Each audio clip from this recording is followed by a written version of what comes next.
Allez dire à nos parents que la Côte d'Ivoire veut un nouveau président et ce nouveau président, c'est Nyangbo Kakou.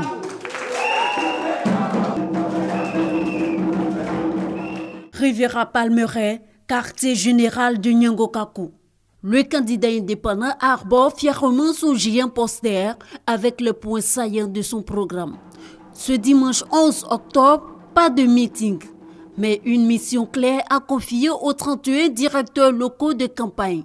Ceux-ci doivent sillonner toutes les contrées du pays pour obtenir les suffrages des électeurs en vue de la victoire de leur candidat Nyangbo Kakou à l'élection présidentielle 2015. Nyangbo Kakou veut être président pour mettre fin à un problème grave qui mine la Côte d'Ivoire, c'est-à-dire le chômage. Le deuxième problème de la Côte d'Ivoire, ce sont les palabres politiques.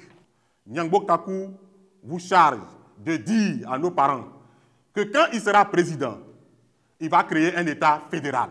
Cet État fédéral va reposer sur 8 États fédérés. Chacune des régions aura à sa tête un gouverneur. Et ces 8-là vont former un collège présidentiel.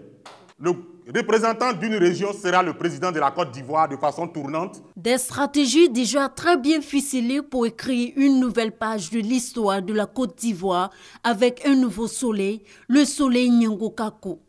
L'équipe de ce candidat indépendant a donc décidé de parcourir dans les jours à venir le district d'Abidjan ainsi que l'Ouest, précisément le Guémon, le Cavali et le Tonpi, sans oublier les autres régions du pays. Geoffroy Kwao, directeur de campagne de Nyangbo Kakou, a par ailleurs fait le bilan de sa tournée dans la Niébitiassa. Un bilan jugé positif car selon lui, le peuple abé lui a promis plus de 50% de son suffrage.